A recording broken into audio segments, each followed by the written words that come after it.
And the paper on memes talked about how there are memes that need to modify their environment in order to survive.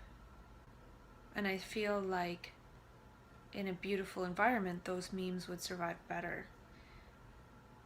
So if somebody's having sort of altruistic and spiritual memes come through them and they're in a beautiful place, that's going to be more sustainable than, say, if one's walking down the most poverty-stricken street in their city. And I also feel those sorts of memes are going to alter the environment, and that's what I talk about with the neuro tribe of bipolars, that it's actually trying to change the environment to actually have one be able to sustain those perceptions. And I feel like one of the most fundamental things about the whole process is that it's trying to restore us to learning. The whole process of bipolar is a learning process for sure. And we usually learn about it in terms of illness. And then I think that actually collapses the infinite unfolding learning process that it's supposed to be. Because it's then, oh, I'm this person with this mental illness and these are my symptoms, instead of it's just all unfolding and constantly learning and new insights and perceptions all the time. And I wrote down that there's no separate person with a mental illness. The fact that we think we're separate people is the mental illness. The ego is an illness, and the supposed mental illness comes in and breaks up the ego structure, which appears as mental illness. And I think I wrote down bipolar is sort of like entropy. It's an increase in randomness. But I think this is for the arising of a different order. It's taking that linear ego structure and breaking it up, and because of that we have access to more information, because that ego state actually wastes energy because it's processing old information, which is like not processing anything at all. So when that breaks down, we start to process more information because it's not in the way anymore. We have access to more information. And a lot of times when it's related to the ego, that's when like past karma or this life karma comes up, or the collective unconscious, because we probably were supposed to sort of be accessing and unfolding that with that all the time throughout our life, but it built up because the ego structure blocked that energy from actually flowing. And I was even watching a video on flow again, and they talked about how they find it so fascinating that the brain actually is less active in flow. And that's again because all of this activity is a bunch of energy being wasted. So when the brain is less active, the energy is kind of flowing through the brain, and it's more powerful to have the energy flowing through instead of bouncing around in the prefrontal cortex doing all these things that are supposedly higher levels of function in the brain. When those higher levels of function have been hijacked and are wasting our energy, instead of just using it when need be to calculate how to get from A to B, it's talking about old memories and things, and so we're not actually in the present moment. And they talked about in flow how it's all about being in the present moment. Well, one doesn't have to do extreme sports in order to be in the present moment. That's why people are meditating and all of this stuff, in order to get into the present moment. So the thing that we actually tout the highest, our prefrontal cortex and all of its musings, is the thing that gets in the way and is in the way of us actually being present.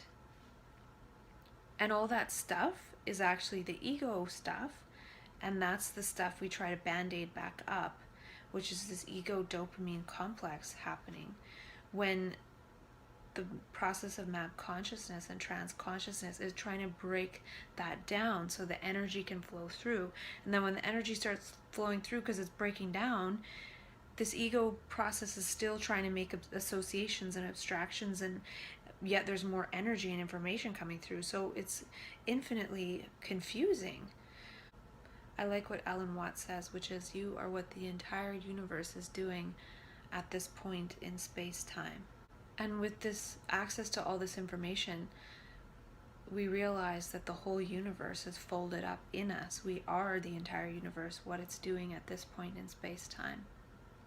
And I talked about before, perhaps, how we share the entire universe except for our bodies physically. But everything else, all the energy and everything, we all share it. We're all bathed in it. We're all walking through it. So we're actually all very much exactly the same except for our bodies, which is a convenient way for us to interact with each other. It's like the universe interacting with itself. I was thinking about learning and how learning is naturally rewarding without seeking a reward. So rewarding is sort of an iffy term to use, but we're usually seeking some kind of reward in terms of pleasure. But when we're actually learning, the learning in itself is rewarding, and yet there's no reward but the learning. And I was thinking that the reward might be new neural circuits. When we're abstracting and we have the ego process going of thought, it's old and it's boring. So then we naturally have to always be looking for some kind of reward, instead of actually learning moment to moment, which is a naturally rewarding thing. It's naturally rewarding to children to learn. They don't need a cookie every time they learn the most mundane thing. So I feel like because we've stopped learning, we start earning. We start looking for rewards through money, through dopamine. And learning requires perception. It requires being able to see. And it's difficult to see if we have all this me on our mind screen. The me can't learn. It can only accumulate new bits to itself, which only strengthens the me, which blocks learning. And so perception as seeing, as understanding, gives us energy, and I feel like that energy probably goes towards creating new brain circuits. And that's why in bipolar it's like this hyper learning state. It's this very energetic state, and that energy is trying to create new neural circuits, to create these new neural pathways for us to actually live and see and perceive and experience and be in a different reality. And the ego makes us immune to this learning process, and then we need all these rewards and pleasures. And this perception, the seeing in a new way, is actually the energy required to rewire the brain. I was also thinking of map consciousness and trans consciousness as sort of a wisdom tradition. It's like this new way of being, and there's like this whole philosophy around it, and there's this whole context around it that needs to be unfolded, this whole context of being part of this neuro tribe, as opposed to just having the context of me with my mental illness. By being in society, there needs to be a me with a mental illness, because that's how society understands it. Whereas if one is part of the neural tribe, one moves towards actually creating other dimensions of society that are more specific to that way of perceiving and being. Instead of saying, I'm going to remain in society with my mental illness, I'm going to create outside of society, so then I don't actually experience it myself as being mentally ill, because I'm not bumping up against these things that are basically against my neurology. People use the term that's against my religion. Well, it could be that's against my neurology. And another thing is we don't realize that we are a source of information for ourselves by reading reality. And we can actually grow our brain. Our brain can be a seed of the mind, and we can grow our brain to be in alignment with the collective mind. And I feel like thinking about oneself is misusing thinking, because thinking is actually part of being able to communicate insight, which is seeing and understanding something new. And so one might see and understand something holistically in a flash, but then it takes supposed thinking to unfold that and speak it out and communicate it out. So we can create new memes. And that's the endomimetics and the epimimetics. And when we do that, we create new neurology, and we create new genes as well. And it's not about believing, but seeing for oneself. An ego might need to believe something, but when the learning process is activated, one can see things for oneself and there's no belief required. I feel like it's important to unfold one's own meaning in self-dialogue and eventually dialogue. Otherwise, we're closed loops. And when we're closed loops, our energy is not available for the greater system of humanity, for human consciousness. It's almost like that neuro tribe is not part of the conversation. And then by having all these closed loops, one isn't unfolding context for the greater complexity of humanity. And so it makes sense that some of those closed loops would go towards randomness and entropy in order to actually maximize complexity of the system. Because systems have to move towards maximum complexity. And if everybody is more machine-like and robotic and just going about their little habitual things, that is not maximizing complexity. So some ego habit structures break down, and then they're changing the dynamic of the system. But then people who are in the ecosystem, trained as professionals, try to get people back into this little system of habit. And the process of map consciousness is trying to connect us as human beings in dialogue. And we've been turned into bio-machines when we're supposed to be dynamic learners, information processors, unfolders. The ego consciousness is sort of like if we had a space probe that could go throughout the universe infinitely. The ego equivalent would be like sending the probe to Saturn and then just getting it to go around Saturn for all eternity in a loop. And then we start to think that the only thing out there is Saturn, and that the space probe is Saturn, whereas it could go anywhere. And so in a way, by being stuck in habit, it's like just being a probe that could go anywhere, but really just staying in a very, very limited loop. And we need to see things on our clear mind screen, perception with a clear mind screen.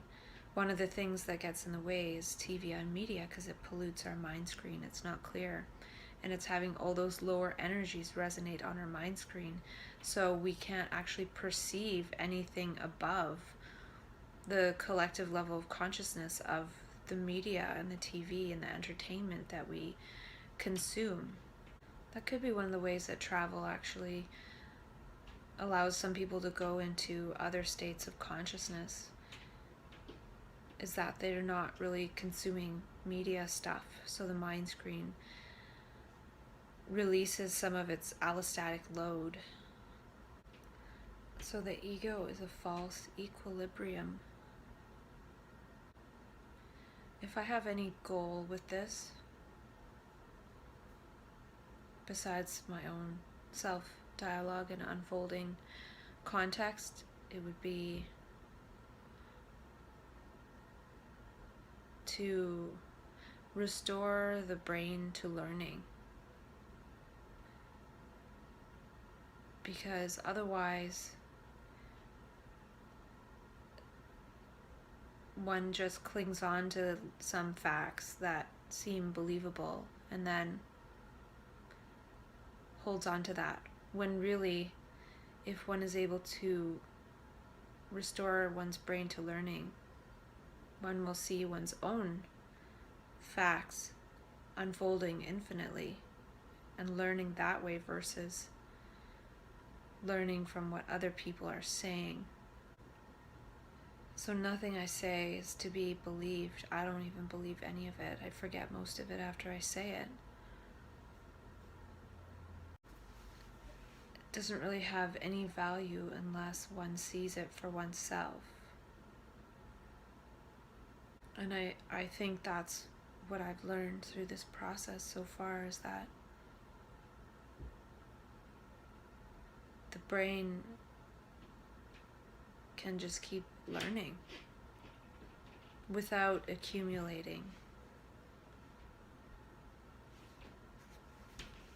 And that's the thing, when the brain is always in a state of learning, whatever one encounters, one will be able to see clearly and understand. So there's always that security and that self-sufficiency. And it seems that our biomechanical energy is limited by our programming. So how I move is habitual, whether it's driving to work and then coming home and sitting down watching TV. The way I've been programmed by habit is limiting how I move biomechanically. And I think that's part of what happens in map consciousness, is since those habit structures are